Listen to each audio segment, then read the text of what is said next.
Okay, well, for those people who are not here and are watching this, that's how the class did on the test for when you eventually see yours. Okay.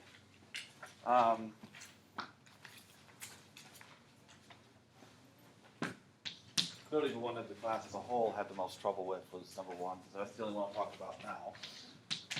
This was the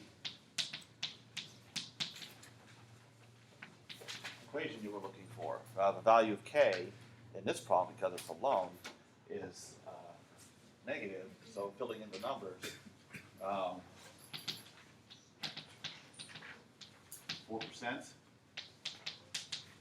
and k minus 8,400, so 700 per month, times 12 months. So this is a linear equation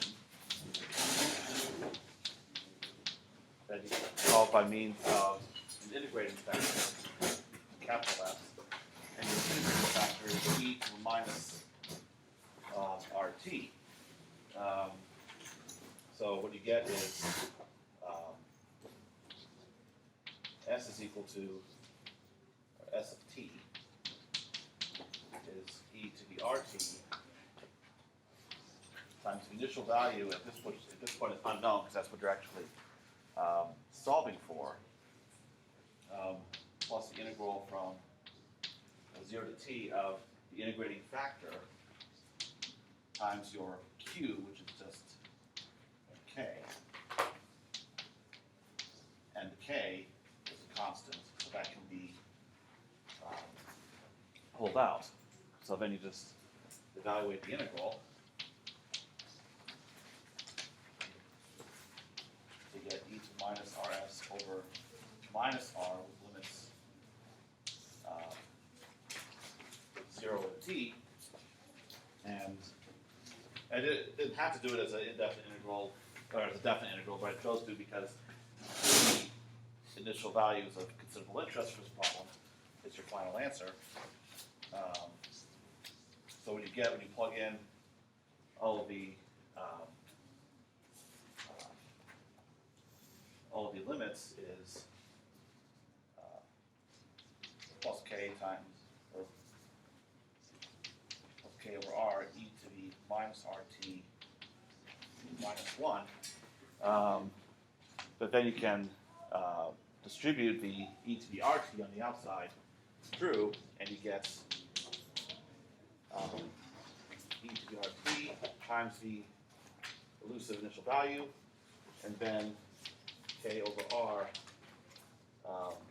e to the rt minus 1. And then you can try to find the initial value. You need s of 30 years must be equal to 0. So what you can do is you can use that to solve for s naught. So just rearranging algebraically to isolate s naught. You can take this and move it to the other side. And then you're going to divide by this. So it's e to the minus rt times k over r 1 minus e to the rt. And then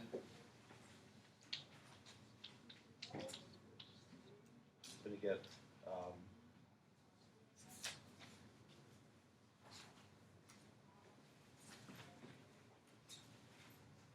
right, 1 minus e to the minus rt. And at that point, you can go, so this works what the numbers are, and then you can fill in the numbers. So k minus 8,400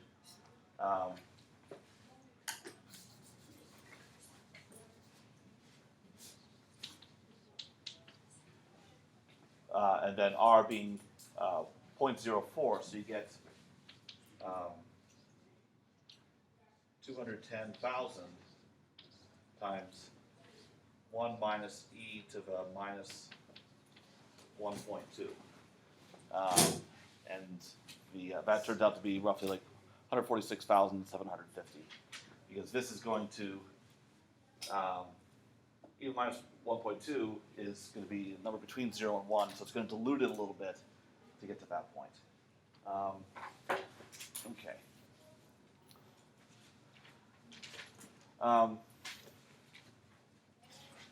Now, what you could have done is filled in the numbers from the very beginning, but I like to go over general solutions and fill in numbers at the end, but it's a preference thing. Yes? Oh, okay. Anyone else just come in? Okay. All right. Nicholson, right? Yes, sir. Okay. Thank you. All right. And yeah, got it. Okay. Anyone else? Okay. Questions about this problem?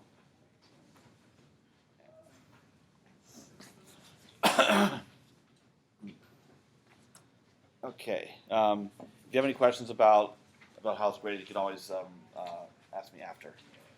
Okay.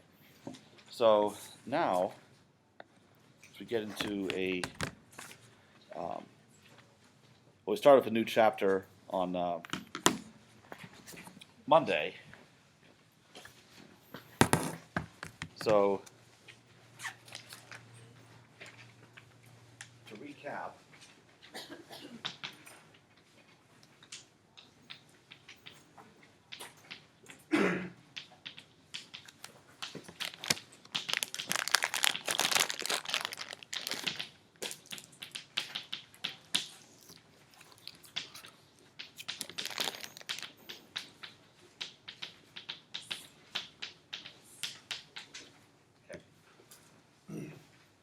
All right, so the equation that we're going to spend most of this chapter focusing on has this form: y double prime plus py prime plus q y is equal to 0, with initial conditions.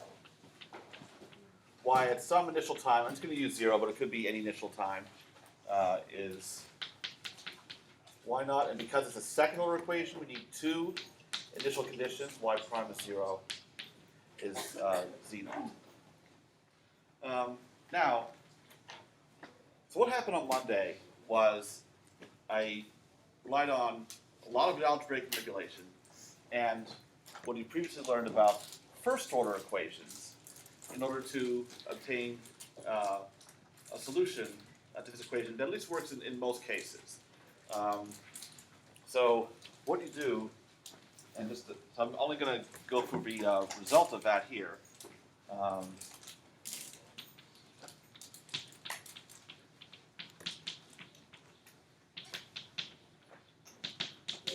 Solve what's called the characteristic equation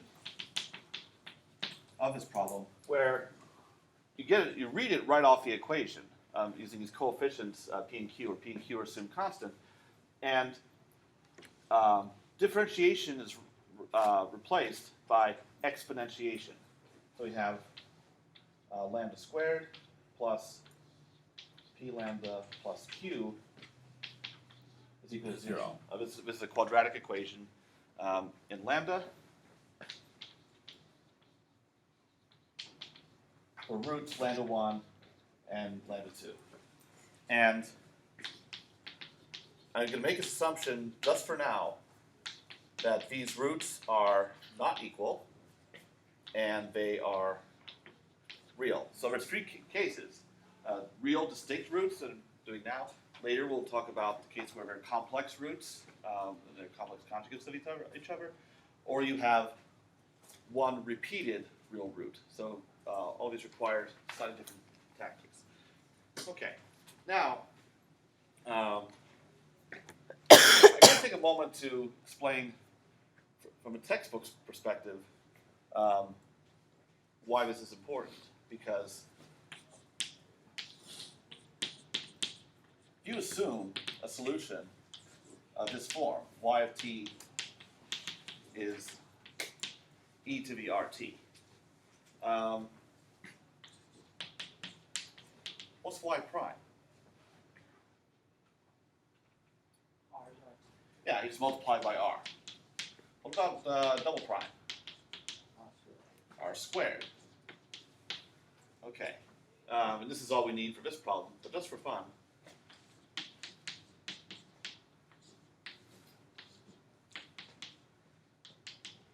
1/2 derivative? Same principle.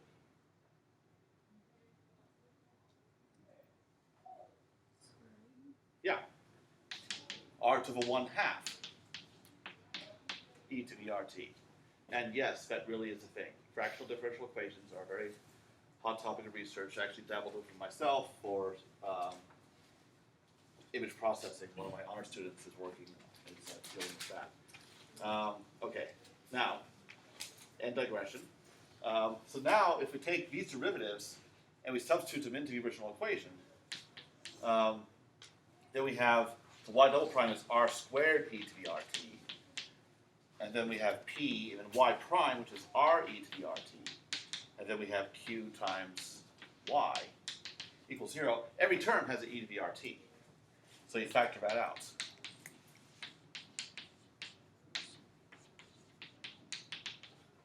And an exponential is never 0. So this has to be 0, and the characteristic equation falls out. So that's another way to see where it comes from, but I don't like to pull things out of thin air if I don't have to. That's why, regardless of how it might come about on assignments, if you, so one thing I wanted to emphasize the importance of what was done on Monday, and if you weren't in class on Monday, and I know a number of people weren't, especially if you're a math major, you really should watch the video, because, or you can read the notes that I posted on the examples page about this, because they're not in the regular notes, because that's how math really is done, that you're piggybacking off of whatever you knew before to try to solve more difficult problems, where you don't have the luxury of having something pulled out of thin air. If you want to try something that happens to work, that's great, but you can't count on that. And another thing that it illustrates is that higher level math really is just lower level math, just used in different ways to solve more difficult problems. You're always going back to those same old things. That's why math is terribly unforgiving about when it comes to retaining fundamentals such as algebra, calculus, etc. It all comes back to haunt you because it's always being used. Now, of course, I have an unfair advantage over you guys because I get to do this all the time. So I couldn't forget the stuff even if I wanted to. So for those of you who are like math licensure majors, and we get to the point where you're the one who's teaching, and that's your job, that all this stuff that you may have trouble retaining now is definitely going to stick with you. Okay. Now, so now we have this characteristic equation. You go ahead and use your quadratic formula or factor or whatever, and you now have the roots, and they are real and distinct.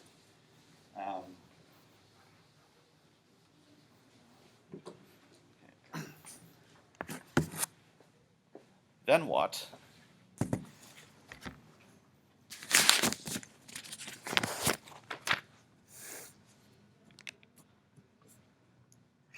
Okay.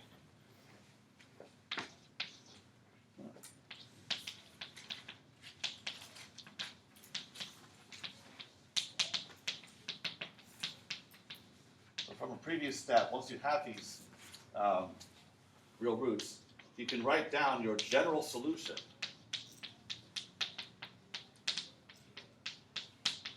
T is some constant C1, e to the lambda 1t, plus another constant C2,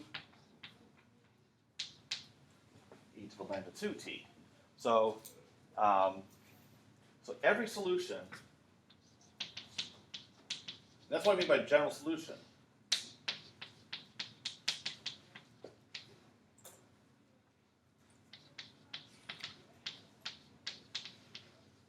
Has this form. Again, under the assumption that we're making distinct real roots. If the roots do not fall in the category, we will have a different form for the general solution. Okay. All right. Now, if there's no initial condition, you're done. You can stop here. If there is an initial condition,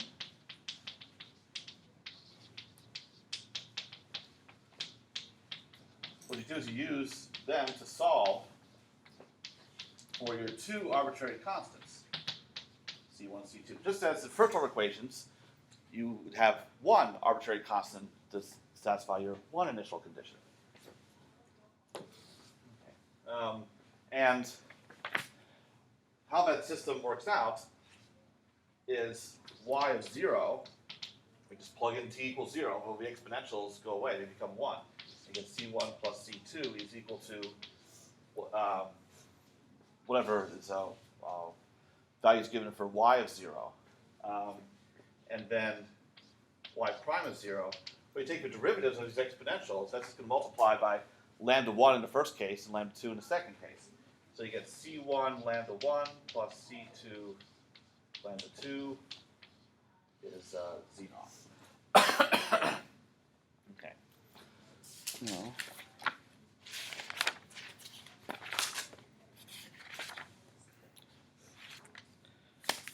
Okay. So now go ahead and step through an example. For those of you who have taken linear algebra, Math 326, the notes for this section derive the same solution formula using linear algebra concepts. Now, whether you actually learned those linear algebra concepts when you took 326, it's another matter. The point is that you should have been.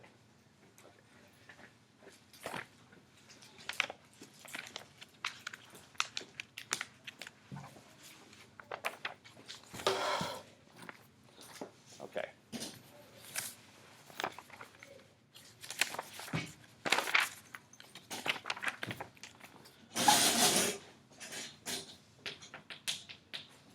Okay, so we have y double prime plus 5y prime plus 6y is 0, and the initial conditions, y0 is 2, 0 equals minus 1. Okay, so whatever orders of derivatives you have here translate into powers of your variable, and I've noticed some difficulties with Greek letters, so I will not use that here.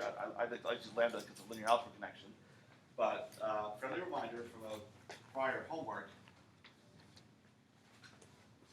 that is a gamma, not a y. Oops.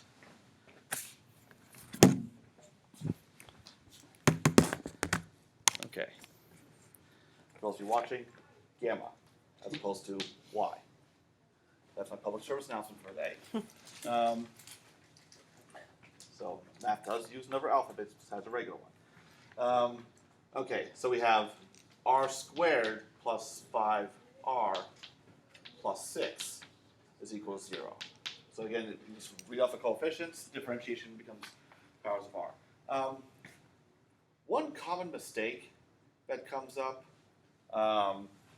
when going from your differential equation to your characteristic equation, it won't come up in this case of distinct real roots, but suppose you have something like this, where there's no, well, I'll write two cases that seem to cause problems. It's like y double prime plus 3y prime is equal to 0 versus y double prime plus 4y is equal to 0. For this case right here, what's the characteristic equation? R squared plus 4. Some people, like, you see that y, they think, oh, right, they read 4r.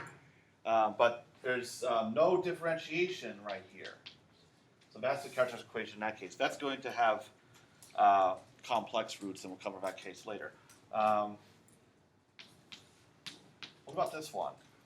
R plus 3r. Yeah, this one with derivative has an r in it. So 0 is going to be one of the roots in this case. So this is something that could come up in this type of problem because this is going to have distinct real roots, 0 and minus 3. All right, so that's a public service announcement for today.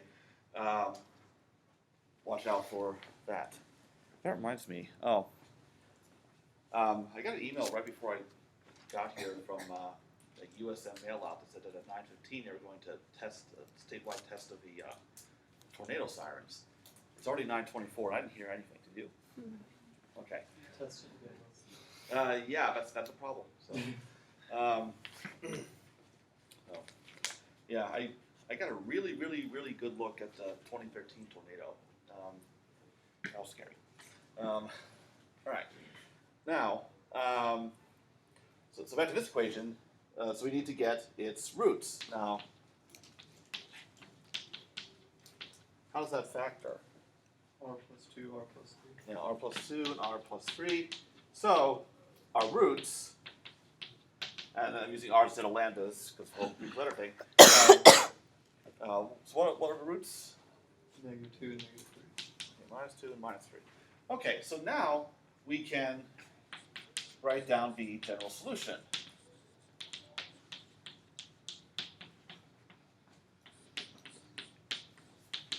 All right, so we're going to have a constant C1 times what? Based on what's in the upper board? E to the power minus E to what? minus 3t. Yeah, minus 3t. And then another constant, E minus 2. e to the minus 2t. Okay, so but because we have initial conditions in this problem, we have a system to solve.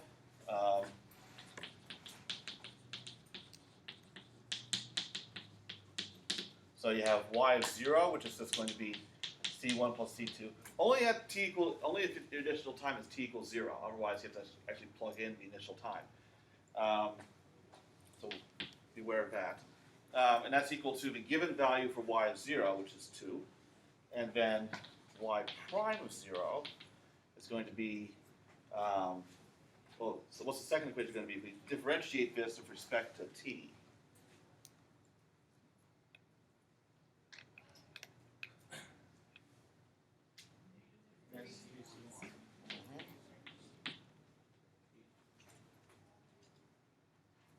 That's 3c1. What? E to the -3t. Oh, but t equals 0. Yeah. All right. Yeah. But yeah, that isn't a derivative. Okay. Then from the next term, -2. yeah, that equals -1. Okay. So now we can do like basically elimination substitution. Some easiest, however, there's definitely more than one way to go. So for instance, I could say C2 is equal to 2 minus C1 and substitute that in there. So I'll tell you what, why don't you all, you're not cheating and looking at the notes, go ahead and step through the algebra on this and tell me what are C1 and C2, just like you'll have to do in a test sometime.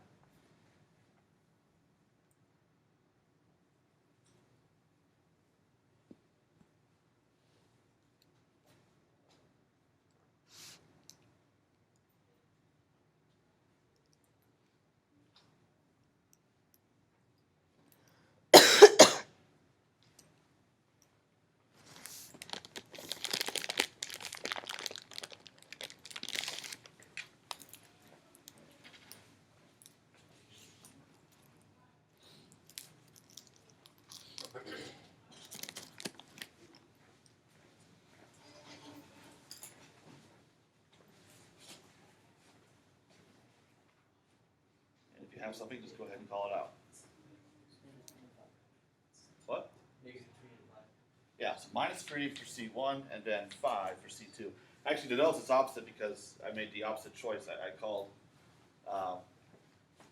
R1 equal to -2 and R2 equal to -3. So just swap from what you have in the notes. Okay, so now we can conclude the solution is -3 e to the -3t plus 5 e to the -2t. So that satisfies the differential equation and the initial conditions. Any questions? Okay. There'll definitely be a test problem like this one. So, so think about how you would get through it quickly. This will be certainly one of the easier ones. that a factor jump directly to writing general solution, and then if there's initial conditions, okay, let's face it, there will be initial conditions to get your constants. Okay.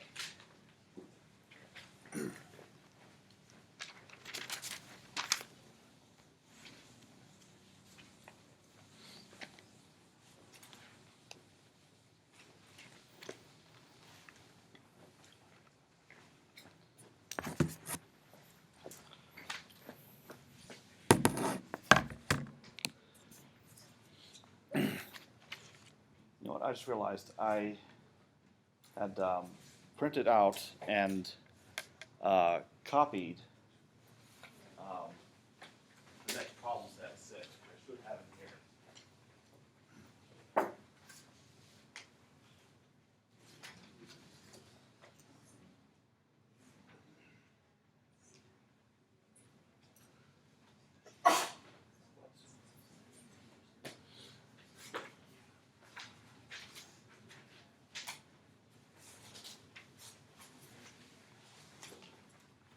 That's on this section.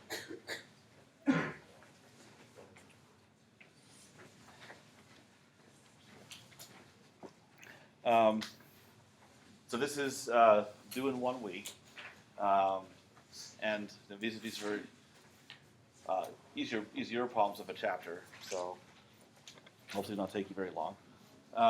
Now, next week, of course, Monday, no classes, Mardi Gras break. Wednesday, I will not be here because I'll be in Atlanta for a SIAM conference. So Dr. Tian will be substituting, and then so should be covering the case of complex roots, and then I'll be back on Friday. Okay.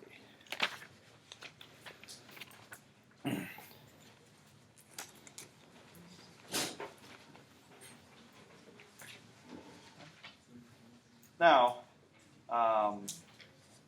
some jargon is going to be very important for studying second order problems and actually higher order problems later on. So I'm going to get into this section for as much as time will allow, and then we'll continue both sections, free 1 and free 2, together on Friday.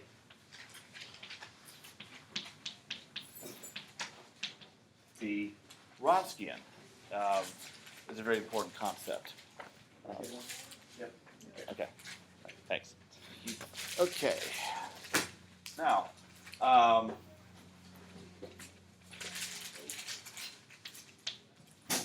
so first some notation. We're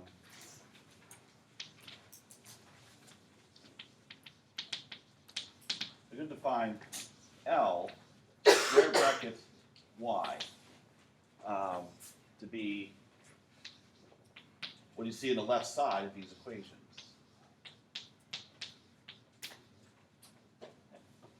All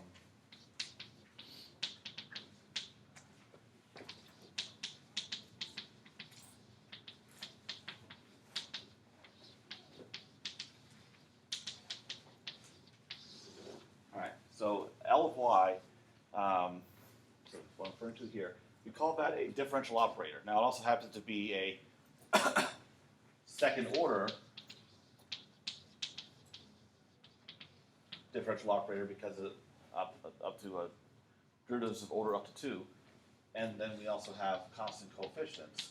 So we will see other differential operators as we go.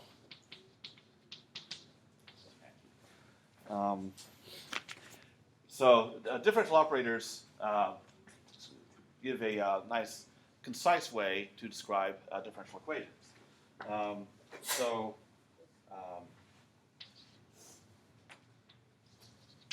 second order, also if this is linear. So second order linear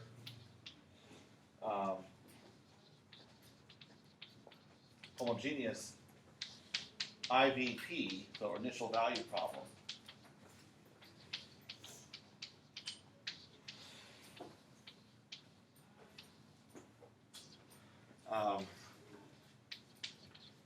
can be described this way.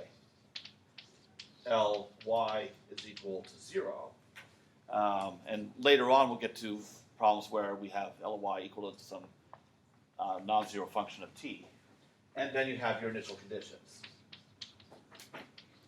So at some initial time, specify a solution and its derivative.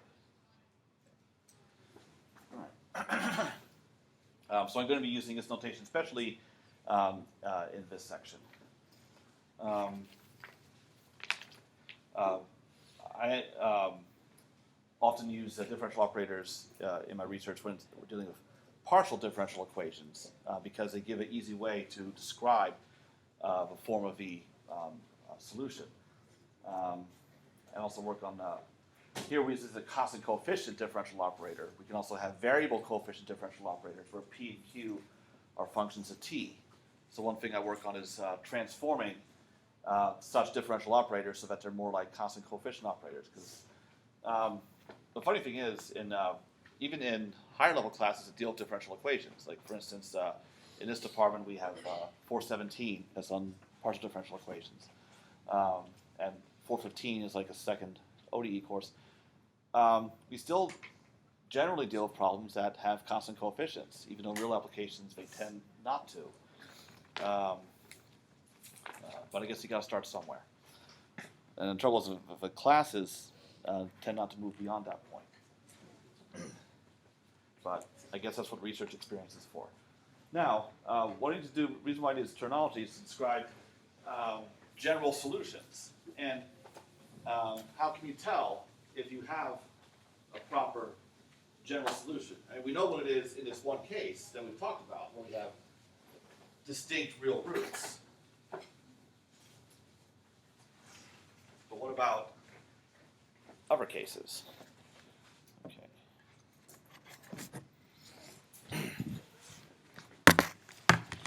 Okay.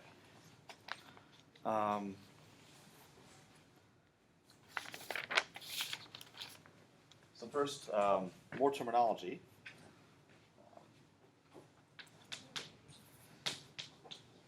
So this is a very important principle, superposition. And what that says is, if you have two solutions of any linear differential equation of this form, Ly equals 0.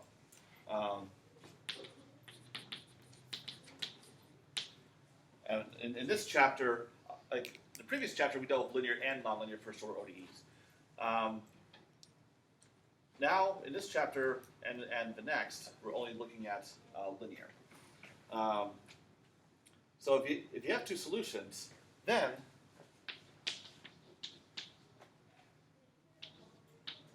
any linear combination of them, so multiplying them by constants and adding them up,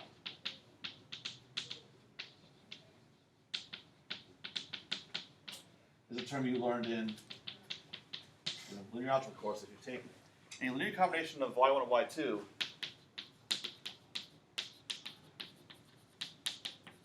is also a solution. And that's why we look at a combination like this to describe a general solution of these kind of problems. And then we just use C1 and C2 to satisfy whatever initial conditions we have. Okay.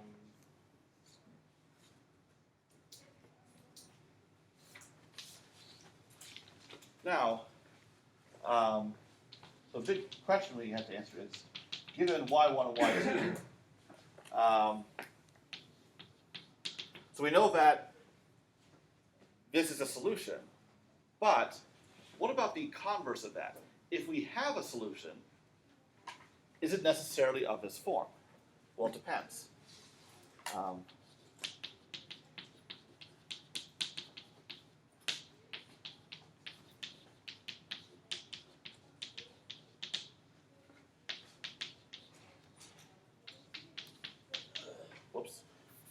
should say Ly equals 0.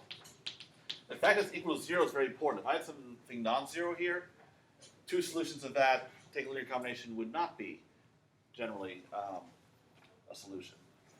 Okay, so if I have y1 and y2, for instance, by solving my characteristic equation, does any solution have this form?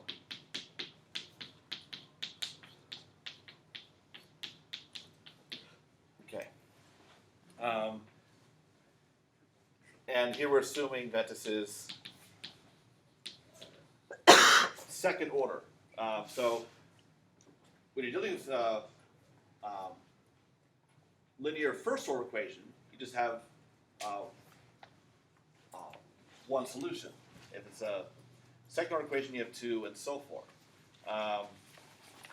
So how do we know if this describes all solutions? They do if y1 and y2 are what is called linearly independent.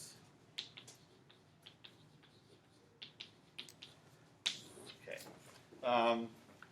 Now, you don't know what the term linear independence means unless you've taken linear algebra. So I'm going to explain it really quick.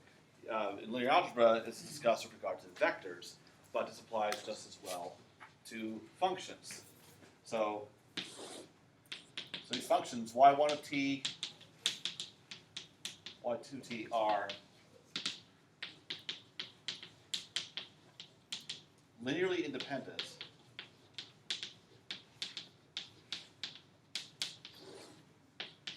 if this condition, we have a linear combination of y1 of t and y2 of t. If that equals 0, not at a specific t,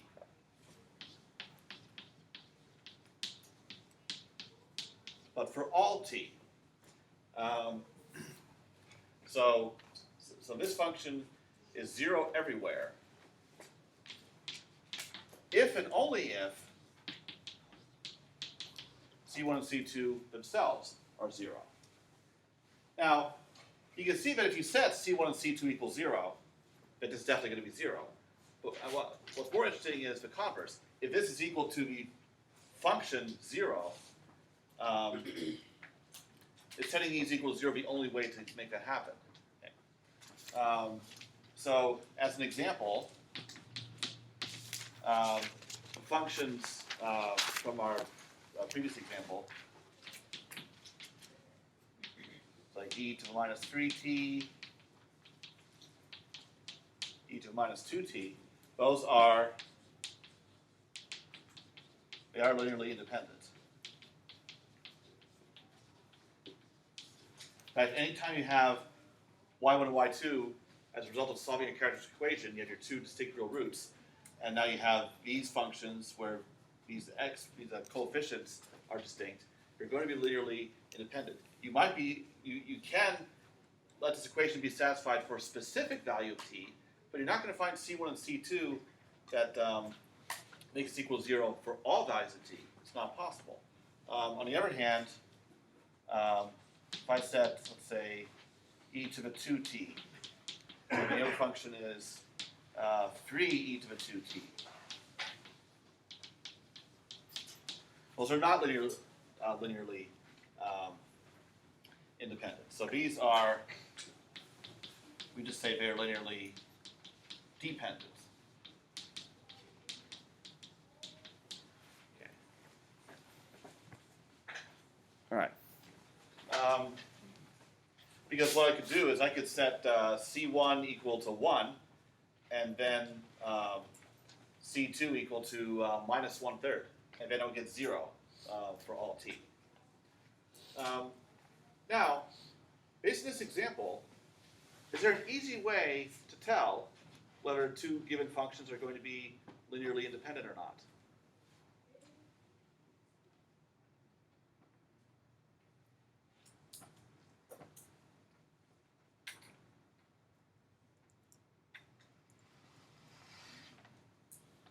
One's a multiple of the other. So all I did from this function to this one, then I just scaled it by a constant.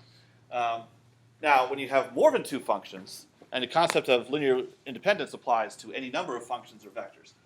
And when you have more than 2, it's more difficult to tell. But with dealing with functions, there is a simple test that you can use to determine whether 2 functions are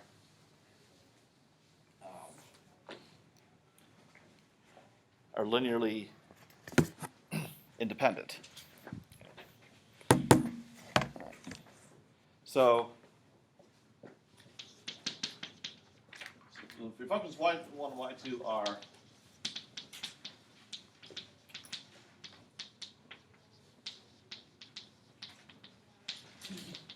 linearly dependent at a certain point, call it t naught,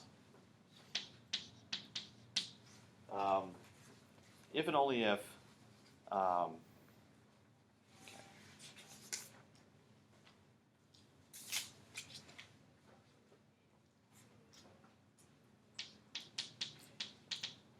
Wronskian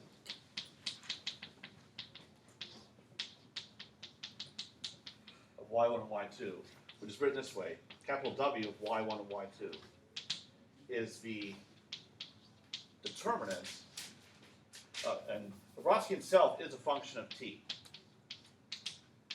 So it's a determinant of this matrix, which I'll define for those of you who Is aren't. that W? This is, yes. Yeah. A bit too much chalk dust here. Okay. Of this matrix, where we evaluate y1 at t naught, y2 t naught for first row, and then we evaluate the derivatives, first derivatives, at the same point.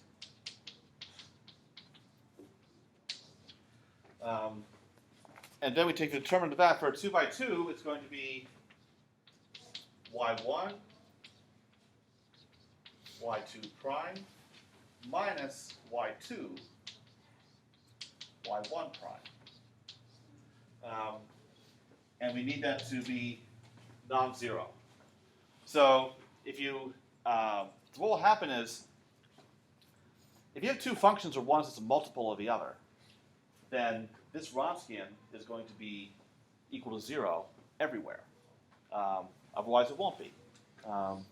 So, for example, the Wronskian of e to the minus 3t, e to the minus 2t as a function of t. So we fill in the functions, e to the minus 3t, e to the minus 2t, and then their derivatives, so minus 3, e to the minus 3t, and then minus 2. Well, the other notation you see for derivatives is where we use big old absolute value signs. That indicates determinant. So we just cross multiply. So e to the minus 3t minus 2 e to the minus 2t minus 3 e to the minus 3t e to the minus 2t. So when you combine the exponents, you're going to get e to the minus 5t in both terms. So that can actually be factored out. But what's left? You get minus 2 over here, minus a minus 3 over here. So we get plus 1 e to the minus 5t, which is never 0 anywhere. So what always happens when you take a Wronskian of functions like this, e to the something t, you always end up multiplying those together times the difference of the 2 coefficients, so 1 in this case. So as long as these coefficients are distinct, the Wronskian is never going to be 0. So these kind of functions are, when these coefficients are distinct, they're always linearly independent. Okay. Now, if a Wronskian should be 0 at a single point, that's something that can happen. It doesn't happen in this case, but it can happen. But it doesn't happen anywhere else. Then the functions are still said to be linearly independent. Okay. So it can fall apart at a point, but it should not fall apart everywhere. So they are linear. They're like independent if the Wronskian does not equal 0. Right. Yeah, and not equals 0 everywhere. Yeah. Okay. Okay. Yep, we'll stop here. So we'll keep going for Romskian on Friday.